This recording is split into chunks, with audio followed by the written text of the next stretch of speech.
The so-called Great Resignation is here to stay. According to a recent job list survey, 3 out of 4 full-time employees planning to quit their jobs over the next year.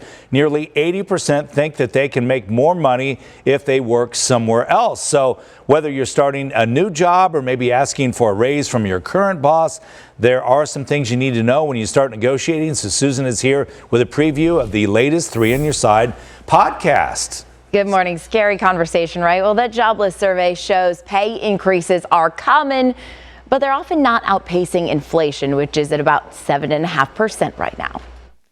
Whatever you do for a living, you want to make what you're worth.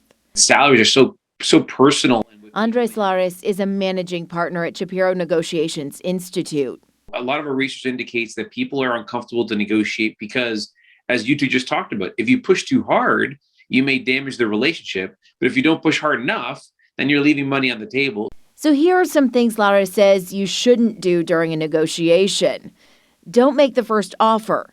Don't reveal how much you used to make, and avoid an aggressive tone. How many times can we go back and forth until we have put our future employer or current employer at a point where they say, this is enough? It's difficult to have a recipe, but I think there's one thing that you can note. And so as we get closer to a deal, the movements and kind of the closer to our bottom line, the movements are smaller. And that's what you want to watch for. There is a QR code on your screen right now that will take you right to the podcast, where we also chat about why you should negotiate over more than one thing at a time and why current inflation may actually help you with your negotiations. Remember, you can get our 3 on Your Side podcast anywhere you find podcasts.